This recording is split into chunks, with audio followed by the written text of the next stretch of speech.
our group presentation on entrepreneurship. Today we will be diving into the exciting world where technology meets entrepreneurship. Our focus will be on units 1, 2, and 3 of our course, which lay foundation for understanding on how to lead and innovate in this tech-driven business landscape. So throughout this presentation, our goal is to provide you with an comprehensive overview of these essential units and how they interconnect to form the backbone of technopreneurship.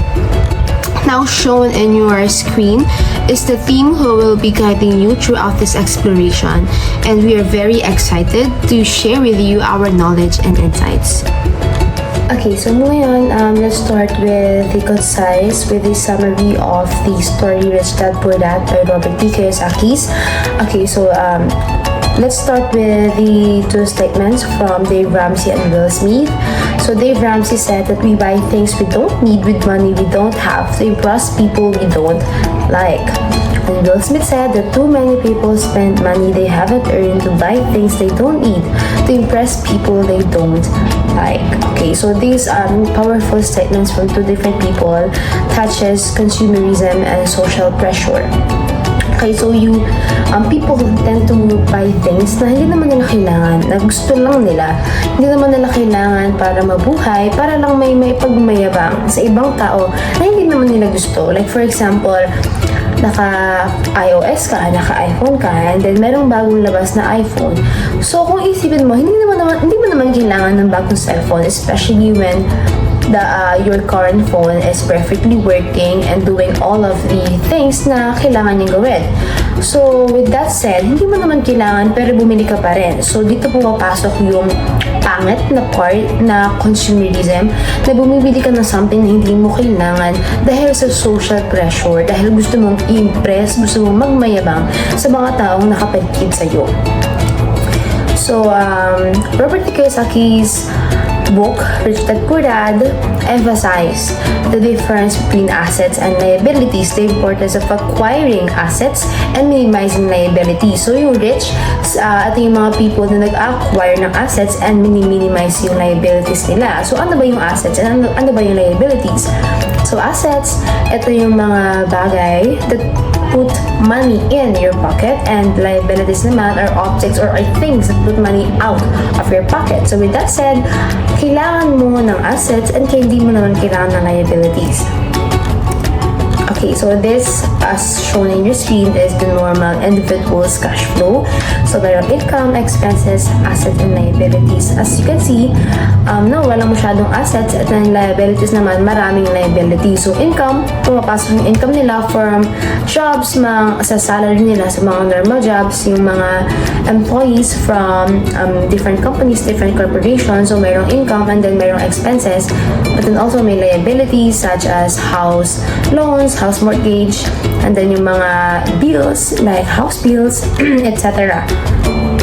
So, as you can see, expenses, kasama dyan yung mga car, and then also entertainment, and then also, for example, may kailangan kang bayaran sa ibang mga tao. So, ito yung normal individual cash flow. So, kumikita sila, and then, nagbabayad ng mga kailangang bayaran, and then kikita ulit, and then babayad ulit ng mga kailangang bayaran. So, kung cycle lang, paikot-ikot lang yung pera, pumapasok, lumalabas, walang kinapupuntahan. Kaya hindi nag-reach yung financial freedom. So, sabi din sa book ni Robert T. Kiyosaki, may mga liabilities tayo kasi kaya ng car loans, house mortgage, and I think it is a big misconception tungkol sa mga tao na, for example, may kakilala na meron siyang kotse. He or she is financially well off, but actually, a car is not an asset. Instead, it is a liability. Hindi siya nagbibigay ng pera sa gusto mo, pero naglalabas siya ng pera. So that is the normal individual's cash flow. In contrast with the rich dad's cash flow, na makikita nyo meron siyang assets, expenses, and then merong assets. So yung assets, kumbaga meron siyang job, pero aside from that job na kumikita siya, meron siyang mga passive income. So ano ba yung passive income?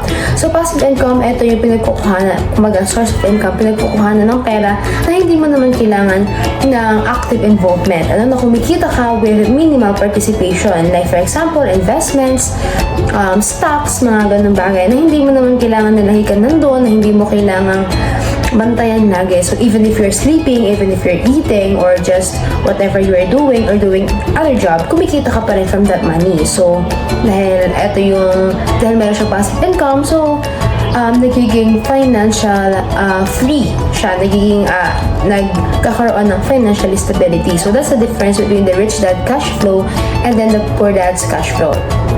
Okay, so both dads work hard but have opposing attitudes. Okay, so ito in-emphasize to sa libro ni Robert T. Kiyosaki, diba? We all wanna be rich, and then a lot of people work hard to be rich or to guarantee financial stability, but not everyone became financial stable. Okay, so kahit mag-work hard ka na mag-work hard, it wouldn't guarantee you the financial stability or financial freedom that you desire. So the question is, bakit? Okay, so the answer is mindset. So both dads work hard but have opposite attitudes. So yung illustration na makikita nyo in your screen, okay, ma-illustrate niya, ma-show niya that different approaches to money can lead to vastly different financial outcomes. Okay, so as you can see din sa mga susunod slide, they have different mindset from each other, opposing mindset from each other. So learn to think, learn to use your emotions to think, not think with your emotions. Okay, so sa madaling salita, ang sabi lang naman dito sa quotation, that balancing emotion and rational thinking can lead to more thoughtful decisions. Emotions, of course, are valuable for understanding our values and motivations, but it's important to analyze situations logically to avoid letting feelings cloud our judgment. Okay, so sinasabi na mahalaga yung balancing pagtingin mo sa emotions at sa logical na pag-iisip. So, syempre, yung mga emotions tulad ng fear, takot, kasiyahan, o pagkabahala, of course, sometimes they're very helpful na nakakatulong sila na makilala mo kung ano yung talagang tunay mong layunin or motivation. Pero, yung mga emotions na to, hindi mo dapat siya gamitin hindi mo dapat siya lang yung gagamitin mo para mag-isip na to the point na naka-cloud mo na yung iyong logical judgment. So, all the time, of course, emotions and your logical judgment must be in balance. So, no one ever got rich working 9 to 5. So, kung gusto mong yumaman, okay, you have to follow yung mga footsteps or yung mga ginagawa ng rich dad sa libro. Okay, you have to start your business, entrepreneur, investing, and so on and so on. So, walang yumayaman ng pagiging empleyado lang, pagiging empleyado sa iba't ibang kumpanya lang. So, no one ever got rich in working 9 to 5. And sabi din sa libro na, halimbawa, kumikita ka ng 100,000 per month. So, sa tingin mo, ang laki na ng 100,000 na it would be enough to support your lifestyle. Kung ano yung mga bills mo, pwede mong bayaran. But then, actually, kahit kumikita ka ng 6 digits, minsan hindi pa rin enough kapag employee ka lang. Kasi habang tumataas din yung income mo, tumataas din yung expenses mo. Kapag tumataas yung income mo, bibili ka ng kotse, bibili ka ng mag-house loan ka, mag-loan ka man ng iba't ibang bagay.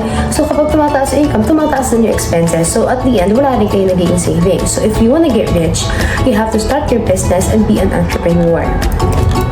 Okay, so dito, life is short. Okay, so kadalasan naman natin naririnig tong kasabihan na to sa iba't ibang tao na life is short. Pero makikita nyo dyan sa screen na talaga namang kung iisipin ang buhay ay maiksi lang. So, life expectancy kadalaniwan 75 years old. So, awareness 12 years old. So, pagwata ka pa, syempre kapag mga toddler, ganyan, hindi ka pa aware sa mundo. So, nagsisimula yung consciousness mo at the age of 12 years old. So, 75 minus 12, meron ka na lang 63 years actually of living. But then, sa 63 years na yun, hindi ka naman gising lang all the time. So, of course, you have to sleep. So, ang karaniwang cycle ng tulog, 8 hours. So, you have 8 hours of sleep per day. So, for in a year, so that's 365 days, ginugugol mo yung 2,920 hours of your time sa sleep. So, that's for 1 year. So, over a lifetime, for example, 75 years, kung i-multiply mo yun sa 2,920 hours times 75 years, ginugugol mo yung 25 years or 219,000 hours ng buhay mo sa pagtulog. So, with that said, nabawasan na naman yung iyong 63 years. Also, from working age 26 to 60, so that's 34 years. So, average work time mo, 8 hours per day, plus yung 2 hours, for example, ng biyahe, papunta at pauwi, or any other activities na ginagawa mo within that day. So, that's 10 hours a day. So, kapag i-multiply natin yan for a year, so, gumagamit ka ng 3,650 hours sa pagtatrabaho lang. Okay? So, kapag multiply mo yon sa years, sa 34 years na nagtatrabaho ka, so that's 14.2 years. Ginugulin mo yung 14.2 years ng buhay mo sa pagtatrabaho. So, total time for sleeping and working, that's 43 years. So, 25 years sa sleeping and then working yung natitirang years. Okay, so, ay i-breakdown natin, actually, meron ka na lang 27 years na conscious ka that you are actually living. So, with that 27 years, would you want to live that life with negative emotions, na malungkot ka, na you're frustrated or you're angry, and more importantly, walang pera. So, gusto mo bang i-google yung buhay mo ng 27 years ng buhay mo na wala kang pera? So, hindi natin gusto yun. So, life is short. There are lots of money in this world. If you're good, you'll have a fair share of it. So, risk comes from not knowing what you're doing. Of course, if you know what you're doing, then you're not risking.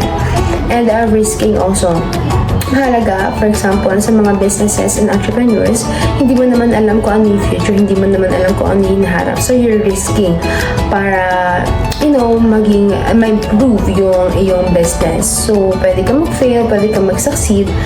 So, there are always two consequences sa pag-risk. So, it is also important na mag-risk ka lang based sa kung ano ang iyong kakayahan. Okay? Yung hindi ka maiiwan with nothing. Okay, so Unit 1 and General Objectives and Preparation for Constructing Value Proposition Canvas, Business Model Canvas, Lean Concept 6, Sigma Pareto's Principle, and SWOT Analysis. Okay, so Unit 1, Definition of Terms, Technology, may be defined in many ways, but for simplicity's sake, in relation to this subject, it is the use of scientific knowledge to give an easier solution to problems within the society or specific individual. Okay, so technology can be defined in many ways.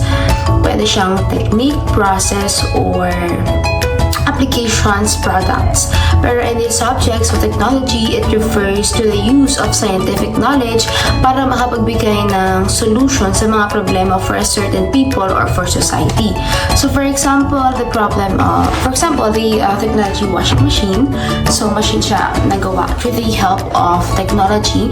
So in traditional way of washing clothes, diba, nagkukusot, ginagamit yung mga kamay, mano-mano sa paglalaba. So it could be a problem for some people, for some individuals. For example, those households, diba, na maraming nakatira, so maraming clothes nalalaban, at di mahirap naman na ang dami-dami mo nilalaban manually. And then also, for example, for person with disability, so it would be difficult for them to use the manual way of washing clothes. So therefore, dahil sa problem na yun, nakapag-create ng washing machine, so through the use of scientific knowledge, and then nakaka-create ng machine. So next invention, in its purest sense, is the creation of products, processes, or techniques which do not exist before. Okay, so invention, nag-invent ka ng something new. So from the name itself, invention, alam naman natin kung ano yung invention. So nag-create ka ng something, nag-create ka ng bagay out of thin air, something na hindi pa nag-create before. So for example, dito yung normal na washing machine. And then innovation is the process of modifying invention to improve it or make it better. In short, invention and innovation are related but not identical. Okay, so kapag sinabi naman natin innovation, ini-innovate mo yung bagay, pinapaganda pa. Okay, you make something, yung invention, pinapaganda pa, you make it better. So for example, kanina sa invention, nakakreate ng washing machine dahil sa problem ng manual washing of clothes. So nakakreate ka ng normal washing machine. So that's invention. But then innovation is the automatic washing machine. So, mas pinaganda pa yung mga properties ng normal washing machine. So, it is very usual that if there's a new technology, it requires also a new business that will benefit from it. The process of launching and running a new business is called entrepreneurship. When that business uses high technology to deliver services to the consumer, that is technopreneurship. Okay, so unit 1, pain points versus solution. So what is pain point and what is a solution? So pain point is a specific problem that prospective customers of your business are experiencing. In other words, you can think of pain points as problem, plain and simple. A key component to marketing and business in general is understanding customer pain points and then delivering solutions to those pain points. However, a majority of marketers do not understand what pain points truly are and instead think that the solutions are actually the pain points. Sa madaling salita, pain points, ito yung mga problema, ito yung mga issues na kinaharap ng mga customer na gusto nilang solusyonan o gusto nilang ma-aid. And some marketers think that solution are actually pain points, but they are not. So solution is different from pain points. Solution ay solution, and pain point naman ay yung problema. So let's see this sketch, but let's focus muna on the upper section. So not a pain point, I need a bandage. That's a solution. The pain point is that the statement, I need to stop my knee from bleeding. So that's the pain point. So in the sketch on the previous slide, a marketer will hear someone saying that they need a bandage. So the marketer will present them with a bandage. A great bandage. A bandage that stays on well but doesn't hurt when it's peeled off. A bandage that keeps out infection. A bandage with olive from frozen and giving the wound a nice warm hug. But the bandage was just the solution, not the pain point. The actual pain point is that the person wants to stop their leg from bleeding. Understanding that as the pain point, the marketing of the solution becomes very different. Okay, so kadalasan sa ganito, actually, customer experiences different kinds of pain. So, sa iba't ibang paraan, but they don't know how to truly express that pain that they're feeling. So, as a marketer, it is important na mag-i-inquire ka, magtatanong ka ng mga tanong for you to identify kung ano yung tamang solusyon na ibigay dun sa problema niya. So, for example, may pumasok dun sa, sabi ng customer, may pumasok ng customer, sabi niya, I need a bandage. So, that statement is not a pain point, it's the solution. Yun yung sa tingin nila, yung kailangan nila para mawala yung issue. So actually, the underlying issue is that the customer is experiencing a problem or discomfort due to a wound or injury that needs covering. So the pain point is the physical injury or cut that is causing them pain or discomfort. So sa tingin nila, ang solution is providing a bandage para mawala yung underlying issue. So you have to inquire kung kailangan magtanong sa customer kung ano yung naging problema. So service request, the customer is asking for a bandage, but this is not a problem. So you have first to understand the pain point. You have to ask questions like, what happened to your wound? Are you experiencing any discomfort or symptoms? So, for example, mag-respond yung customer na nadapa siya. Okay, so in result, nagkaroon siya ng bleeding sa kanyang legs. So with this new information, dahil nalaman mo, you will be able to provide the accurate or the best bandage for that specific problem. Kasi for example, ang problem, may dugo, nagtanong siya ng bandage, and then there may be a two scenario. Pwedeng yung isa, nakat lang yung finger niya, tapos yung isa naman, merong malaking bleeding sa leg. So, they were both asking for bandages, pero iba yung ibibigay mo sa kanilang uri ng bandage kasi you understood what the customer's pain point truly is. So, you have to inquire, you have to know kung ano ba ang nangyari, ano yung kailangan ng customer so that the solution will be more effective beyond just the immediate request ng iyong customer. So, katulad na sinabi dito sa next slide, the solution could still be a bandage, of course, but it would be one that tightly pulls together the wound to stop the bleeding. It would be a bandage that sticks to skin, even if the skin is wet with sweat. The new solution could also be medical glue that will stop the bleeding immediately. The key is that the solution should address the customer's true pain point. The marketing shouldn't be about the product. It should be about the alleviation of the pain point. Okay? So, yung marketing hindi dapat tungkol sa product. Dahil mababago itong product na to, ito yung bestseller, yun na ibibigay mo.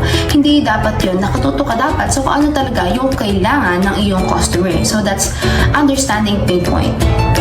So, if you know what the pain point, you will know what the best solution is. Okay, so katulad na sinabi ko kanina, customers experience pain in many ways, but oftentimes they don't know how to tell you what the pain truly is. So they ask for a solution. So for example naman, yung nasa lower section ng sketch kanina, so the solution, yung customer, he's asking for a 1/4 inch drill bit. So it's the solution, but their pain point actually is that they need to make a hole na 1/4 inch ang sukat. So, so you have to inquire again kung ano kailangan niya. So, tatanong mo, what are you working on? So, what size hole are you trying to make? So, magre-respond yung customer mo, and then, after that, you'll be able to give the best solution sa kanyang underlying issue. Okay? So, that's the difference between pain point and the solution. So if you understand the underlying pain points your customers have, your approach to innovation completely changes. The way you speak to your audience changes. You don't hype a solution, but rather call out how the solution alleviates the pain point. You connect with them, you build trust with them because you understand them. Unit 2, Customer Services. Unit 2, Wrap Up. On the left side of this table, we should see the word customer. Customer refers to the person who pays the price and purchases the goods or services of a certain producer or a business. Customer is therefore essentially the end user as well. The customer may pay the price and buy the products and give them to a different person who then become the end user of them. Ang customer ay isang uri ng tao na bumibili ng mga bagay-bagay o goods na mapapakinabangan nila. On the right side of the table, we can see the word end users. End users is the person who consumes or uses the goods of the services. The customer can be the end user as well. However, not in all cases. Nonetheless, it is the end user who will know the genuine quantity and the nature of the product or the service, since it is the end user who consumes it. Here are the examples of products, customers, and end users. Number 1, diapers. Our products is diapers. Our customer is parents, and the one who use it, or what we call it, our end users are babies. Number 2, ventilators. Our customer is hospital, and the one who use it are the patients. Number 3, business softwares. The one who buys it, or what do we call this? Customers are company. The one who use it, or end users are the employees. Number 4, engagement ring. The one who buys it, or what do we call customers, are the boys or the soon-to-be husband, and the one who use it, or what do we call end users, are the girl or soon-to-be wives. Number 5, cars. The one who buy cars are usually the owners, and the one who use it are usually the owners also. And the last but not the least are dog foods. The one who buy it are the dog owner, and the one who eat, or the one who use it, are the dogs, because people can't eat dog food. Am I correct? On to the next slide. Stakeholders. What is the stakeholder or stakeholders? A stakeholder is a party that has an interest in a company and can either be affected by the business. Ang stakeholder ay isang partido na may interest sa isang kumpanya na maaaring makaapekto o naaapekto ng negosyo. Ang mga stakeholder ay binubuo ng mga negosyante, namumuhunan at mga empleyado.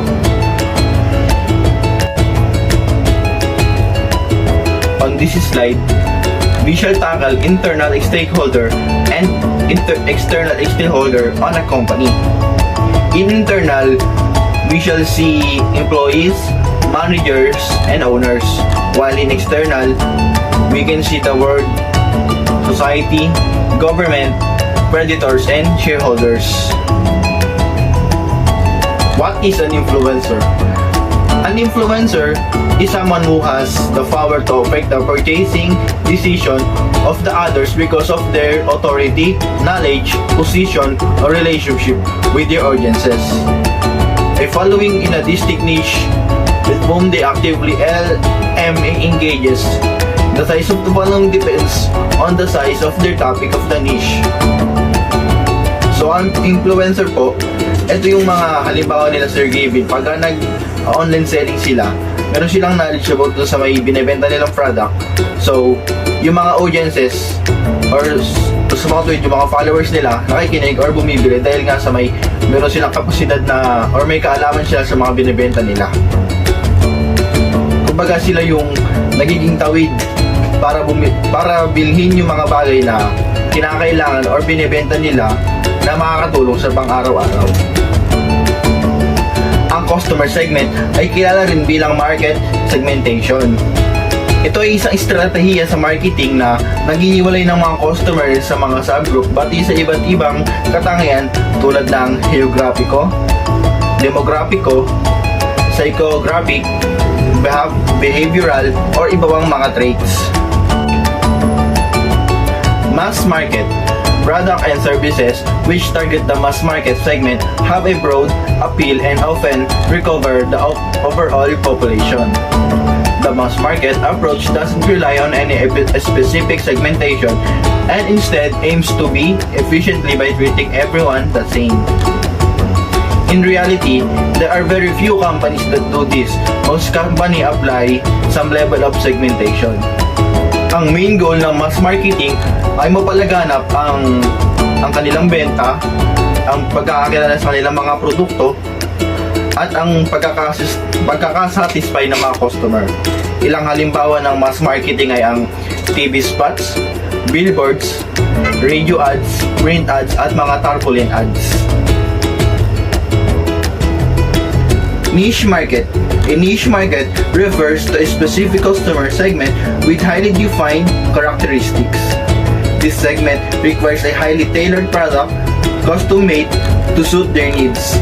Therefore, the value propositions, channels, and customer relationships are tightly defined by the preference of this particular customer segment. What is segmented? Segmented in terms of technopreneurship refers to the practice of dividing a broad market into distinct customer groups and based on specific characteristics such as needs, preferences, or purchasing behaviors. This allows businesses to tailor their products, services, and strategies to better meet the unique demands of each segment. Basing from the given example, we can see that segmentation is essential for businesses to address varying needs of different customer groups effectively. By recognizing these differences, the company can provide specialized value propositions that align with the specific demands of each segment, thereby enhancing customer satisfaction and driving business success. And segmenting the market enables businesses to optimize their resources and deliver more personalized solutions, which is a critical aspect of technopreneurship. And what about diversified? Diversified refers to a business strategy where a company expands its operations or product offerings to cater to multiple, distinctly different customer segments or markets. This approach involves leveraging existing capabilities to enter new areas, reducing risks by not relying on a single market or customer group. The stated example illustrates how businesses adopt a diversified approach to broaden their reach and reduce dependency on a single customer segment or market. When a company diversifies, it seeks to serve a wide array of customer groups with varying needs, often by leveraging its existing strengths. In technopreneurship, we can say that diversification is a strategic move that allows businesses to explore new revenue streams, innovate within different industries, and ensure long-term sustainability by not being overly reliant on a single product or market. Multi-sided platforms are multi-sided markets. In a multi-sided market, a business needs to simultaneously cater to multiple customer groups that rely on each other for the platform's value proposition to work. For instance, a credit card company operates a multi-sided platform where success depends on attracting both a large number of cardholders and merchants who accepts the cards. Without enough cardholders, merchants wouldn't see the value in accepting the credit card, and without enough merchants, cardholders wouldn't find the card useful. It is evident that managing these interdependencies is crucial for the platform's growth and sustainability. Let's talk about market segmentation. Market segmentation is the process of categorizing market into distinct subsets of consumers who have common needs, preferences, or behaviors that distinguish them from the broader market. Each segment may respond differently to marketing strategies, allowing companies to focus their efforts on specific groups, thereby increasing marketing effectiveness and product relevance. A market segmentation is divided into 4 types, including demographic segmentation, psychographic segmentation, behavioral segmentation, and geographic segmentation. First, demographic segmentation, it divides the market based on characteristics such as age, gender, income, education, and occupation. These are the statistical data of the group of people. Second is psychographic segmentation. It categorizes consumers based on their lifestyles, values, interests, and personality traits. And third, the behavioral segmentation focuses on consumer behaviors like purchasing habits, brand loyalty, and product usage patterns. And lastly, geographic segmentation divides the market according to location, such as country, region, city, or climate. It is important for the customer to be informed first of what the benefits they would get upon buying a products or services from the enterprise. Or no need for that, since every buyer obviously knows the purpose of what they are buying. For us, it is important for the customers to be informed first about the benefits they will receive when they buying a products or services. Bagamat may idea ng other customers sa binibili nila, mas effective pa rin ma-explain at maipakita ang benefits sa makukuha nila sa products or services. Yun ang magbibigay ng mas malinaw na dahilan para sa mga customer na piliin ang product and service.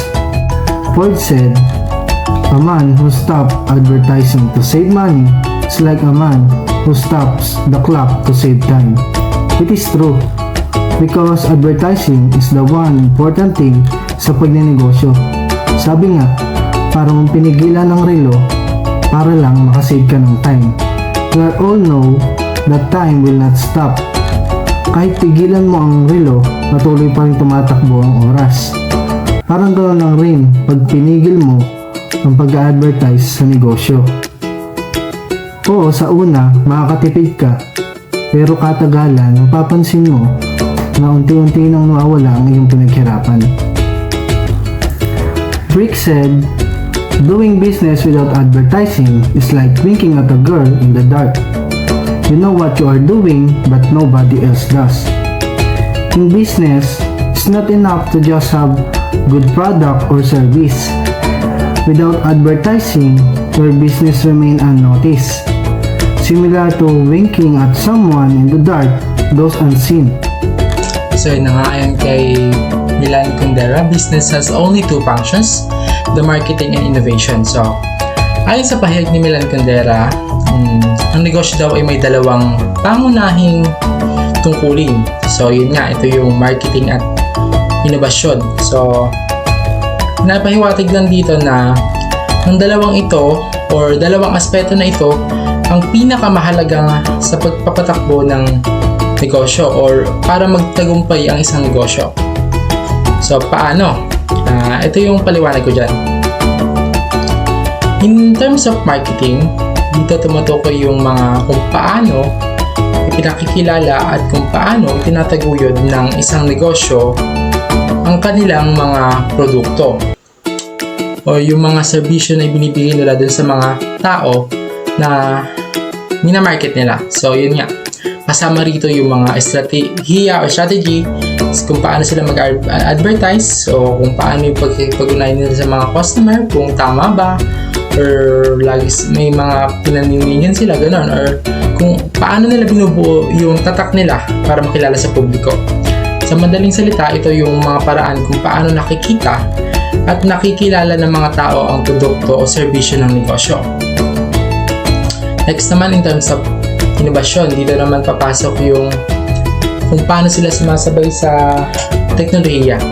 Sa panahon ngayon, kung patuloy silang lumilikha or patuloy nilang pinagpapabuti yung mga produkto o serbisyo nila, hindi sila nag-stick dun sa kung ano yung nasimulan nila. Kumbaga, binibigyan nila ng inobasyon or mga bagong pakulo, kumbaga, na ibibigay nila dito yung mas mapapaganda nila yung negosyo nila or mas masusolusyonan yung mga iba pang problema ng tao na nagpapakita ng mas mahusay na paraan para gamitin yung produkto nila. So, ang innovasyon ay mahalaga upang manatiling competitive or kompetitibo yung mga bagay na ginagawa nyo at makasabay sa pagbabago ng mga pangangailangan ng tao. Siyempre, hindi naman natin masasabi kung ano yung pangangailangan nila ngayon is pangangailangan pa rin nila bukas. So, mas nag-i-innovate tayo dun sa mga bagay na pangangailangan at kagustuhan ng tao. Halimbawa na lang yan is yung sitwasyon sa marketing. So, yung isang kumpanya ng sapatos ay nag-launch ng bagong linya ng eco-friendly na sapatos. So, para maging matagumpay ito, kinakailangan na gumawa sila ng epektibong paraan or marketing strategy na tatangkilikan ng tao.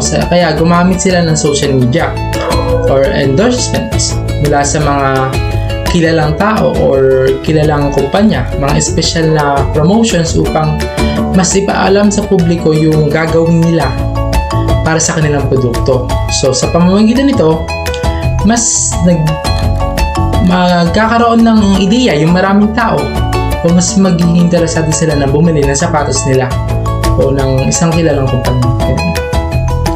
Next, paano naman sa innovasyon? Dito papasok yung isang technology company ay gumawa ng mas bago or mas may bagong features na smartphone na matagal yung battery life, mas mabilis na processor, kumbaga hindi siya naglalag. So, hindi pa ganito yung ibang kompetensya nilang technology company, kaya mas tatangkilikin yung produkto nila. So, kaya ito ay nagiging malaking bentahe nila para sa kanila. Kumbaga, dahil sa inobasyong ito, mas maraming tao yung nagpalit mula sa luma nilang cellphone. So, bumili sila ng mas bago dahil yung produkto na yun is mas maraming features o innovation features na mas nagpapaganda sa produkto ng kumpanya yan. So, sa madaling salita, ang kombinasyon ng mahusay at na marketing at patuloy na inobasyon ang nagtutulak sa isang negosyo na mas magtagumpay. Hindi man magtagumpay sa mahabang panahon or di man matagumpay ng matagumpay is at least nandun pa rin yung tagumpay nila in the coming years. So another quote is make it simple, make it memorable, make it inviting to look at, and make it fun to read. And ito yung sinabi ni Leo Burnett. So ang sinabing ito ni Leo Burnett na make it simple, make it memorable, make it inviting to look at, make it fun to read. Parang ito yung mga kung paano dadalhin or yung naglalayo yung ipaliwanag kung paano dapat gawin ang isang mensahe o nilalaman upang ito yung maging epektibo o kaakit-akit yung produkto mo sa mga tao. So, ipapaliwanag natin yan. Tulad ng so, yun nga, make it simple daw. So, gawin simple. Siyempre, sa panahon ngayon, mas madaling maunawaan ng mga tao isang bagay kung o yung mensahe kung ito yung simple lang o direct to the phone. Kumbaga, wala nang paligoy-ligoy, walang komplikasyon, hindi na yung kung ano-ano pa yung sinasabi, kumbaga direct to the point na. So, halimbawa, yung paggawa mo ng poster para sa isang kumpanya sa kalinisan. So, mas effective kung ilalagay mo rin is yung pangunahing team nyo is tulad yung mensahe na itapon sa tamang basurahan, hindi yung kung ano pa sasabihin na mabubulak mo sa lahat, kumbaga kaysa maglagay ng mga habang paliwanag. So, yung itapon sa basurahan nyo, mas maunawaan ng tao yun. So, kumbaga easy to or direct to the point. So, next is yung gawing madaling matandaan or make it memorable. Sabi nga sa mensaheng ito, madaling maalala ng mga tao kahit patapos na nilang makita. Kumbaga, may impact yung binigay na yun. Kung makita o basahin ba ito, may impact yun sa kanila. So, hindi na makakalimutan.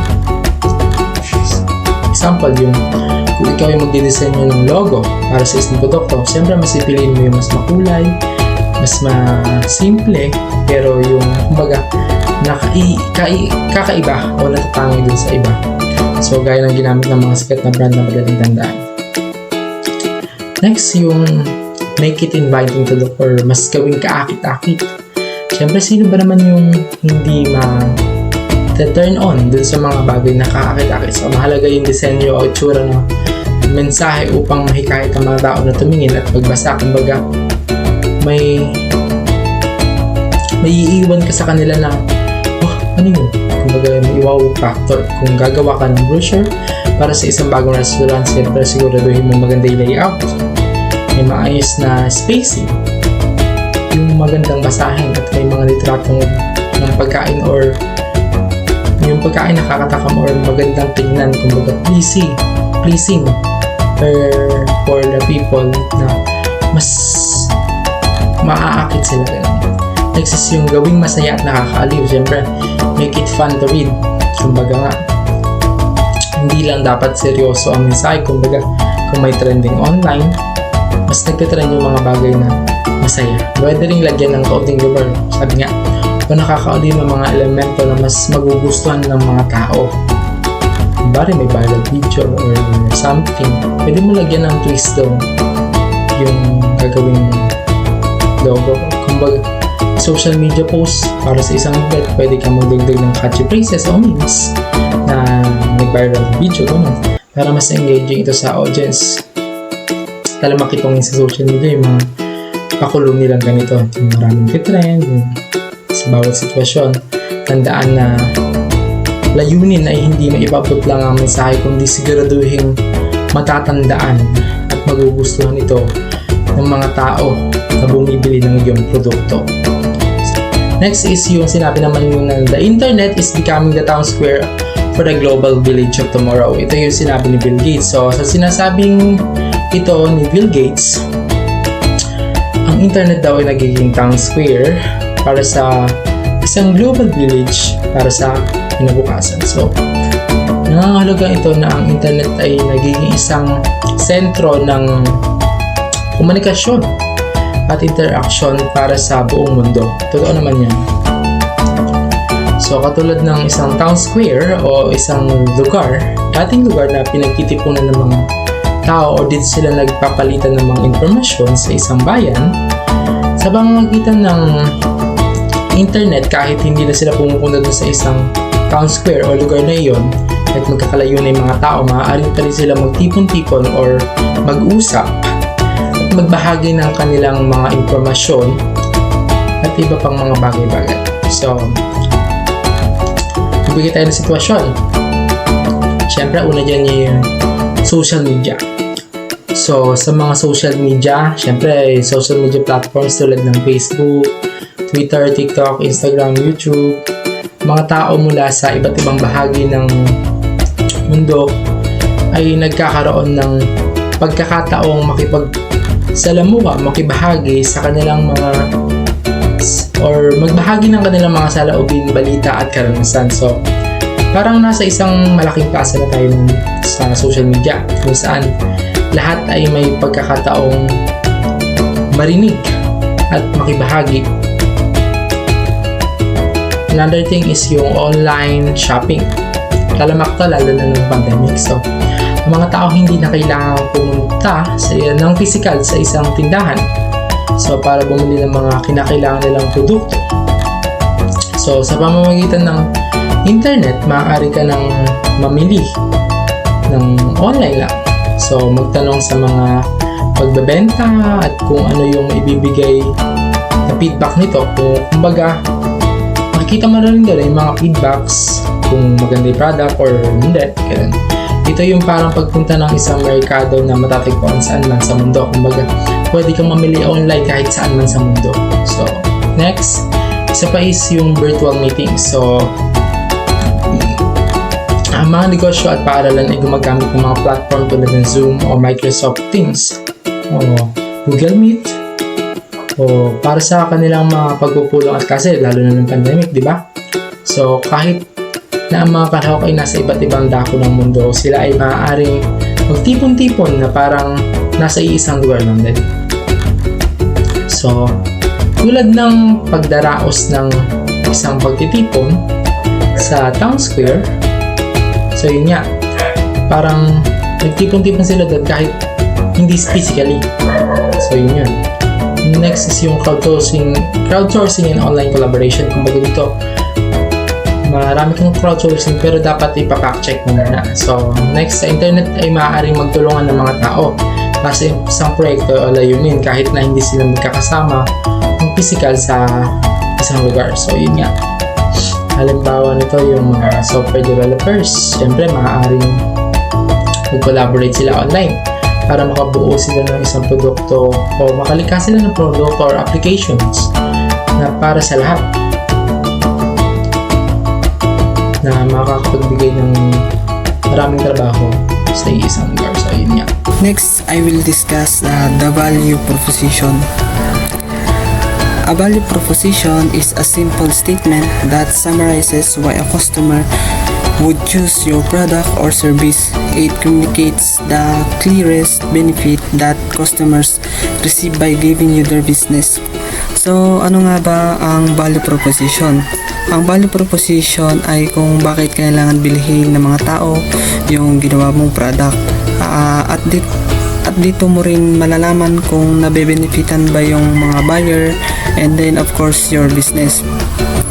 Next is a value proposition can be presented as a business or marketing statement that a company uses to summarize why a customer should buy a product or use a service. Ang value proposition ay tinitignan din natin bilang isang marketing statement. So, gaya nga ng sinabi ko kanina is pinaka-main goal talaga ng isang businessman or woman is yung customer. Then, syempre, ibigay din natin yung karapat-dapat na produkto or service na kinakailangan nila. Next is your business value proposition is arguably the most important element of your overall marketing messaging. A value proposition tells prospect why they should do business with you rather than your competitors and makes the benefits of your product or service crystal clear from the outset. So, and then, kailangan buting ibigay ang best mo, dapat alam mo yung ginagawa mo at kailangan may makuha silang benefit sa produkto o serbisyo. Kasi kailangan mo i-please yung mga customer para sa'yo pumunta lahat, hindi sa kalaban mo or sa mga ibang competitors.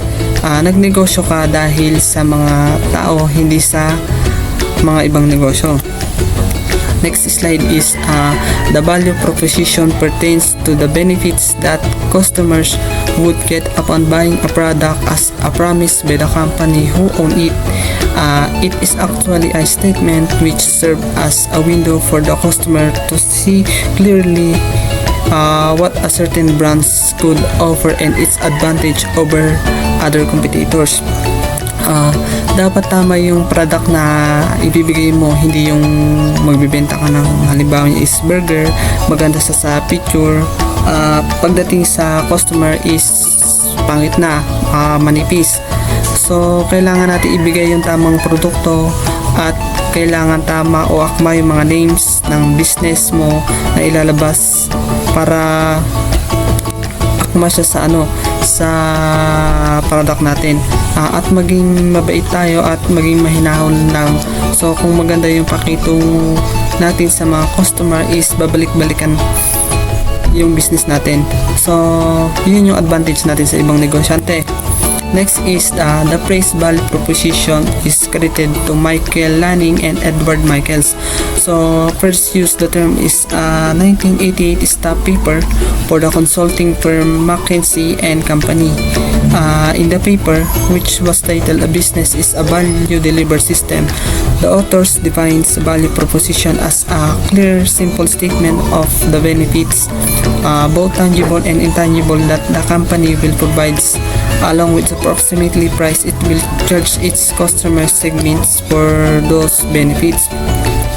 So sila Michael Lanning and Edward Michaels is sila yung unang gumamit ng value proposition noong 1988. Ang represent ng price nito is benefits ng product or service na ino-offer sa mga customer, tapos yung mga presyo na kayang bayaran. Next slide is tangible benefits are those that can be measured in financial terms. So, ang tangible benefits is ito yung tumitingin sa mga cash flow, cash income, and expenses. And while tangible benefits cannot be quantified directly in economic terms, these benefits include customer satisfactions. Sa intangible naman is hindi siya tumitingin o nagme-measure about sa pera, kundi sa customer kung satisfied ba sila sa serbisyo mo and sa product. And meron din tayong project benefits. Meron itong dalawang uri, ang tangible benefits and intangible benefits. Sa tangible benefits ay may nakapalob ditong 6. Ito yung increase revenue. So ano nga bang increase revenue? Ito yung pagtaas ng kita ng kumpanya mo o negosyo. Next is resource cost savings. Sa resource cost savings naman is ito yung may iba kang pinagkukunan ng kita na siya pumapasok sa savings mo. Then next is hardware cost savings. Sa hardware cost savings naman, as example niya is yung may ipaparenovate ka, may ipapaayos ka sa loob ng store mo para mukhang maganda. Next is software cost savings. Sa software cost savings naman, syempre kailangan sa business mag-advertise ka ng mga product mo. It's either video or placard na ginagamitan ng mga softwares na para makilala pa yung magiging negosyo mo. And next is productivity gain. Sa productivity gain naman is dito yung sa kailangan mo ng productive na mga tauhan. Siyempre kailangan mo ibigay yung mga serbisyo mo rin sa kanila para mas lalong maging productive sila. Next is process improvements. Sa process improvements naman is yung may improving sa business mo, like kailangan mo improve yung product na to, mas i-level up mo pa siya. So kapag kasi nanawa yung ibang tao, nanawa yung tao sa product mo, maghanap silang iba, kaya kailangan mo i-improve pa ito dahil gusto ng mga customer is yung bago. So isang types pa ng project benefits is yung intangible benefits. Sa intangible benefits ay may 4 na nakapaloob. Ito yung enhanced user experience. Sa enhanced user experience is ito yung mga magiging judge ng mga tao about sa experience nila na naranasan sa product, if maganda ba or hindi. Next is increased customer satisfaction. Increased customer satisfaction is ito yung dapat magustuhan or masatisfy sila sa product at serbisyo na ibibigay ng business. So, pangatlo is increased compliance. Sa increased compliance naman is dito yung pagkakaroon ng mga rules, sa isang business o kumpanya.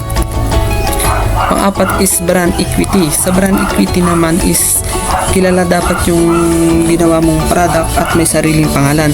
Mas maganda kasi pag may branding siya, kahit gano'n pa to kamahal is tatangkalikin to ng mga tao. So to sum up our video reporting regarding the Unit 1, 2, and 3 of Technopreneurship, hope you like our video presentation, and syempre sana may napulot kayong magagandang aral about sa pagnenegosyo sa panahon ngayon. So, may isang tanong online na nag-viral, yung ano pipiliin mo? Discarding of diploma. Syempre sa panahon ngayon, hindi natin sasabi, diba? Pero para sa akin, syempre pipiliin ko rin yung diploma na may kasamang discard. Syempre kapag may diploma ka, mas marami kang discarding na gagawa. Kumbaga, syempre pag may diploma ka, mas may passion ka to do other things with desire, with passion. Syempre nandun yung discarding yung loko na ayaw notes. Kumbaga, sabi nga sa mga famous lines or lines ng song ng Pepito Manaloto, kumbaga walang mangyayari kung hindi mo susubukan, so always take a risk. Siyempre may mga bagay na takot kang mabigo, pero hindi mo malalaman yung isang bagay kung hindi mo susubukan. Sabi nga, pag may gusto or pag gusto, maraming paraan, at pag ayaw, maraming dahilan. So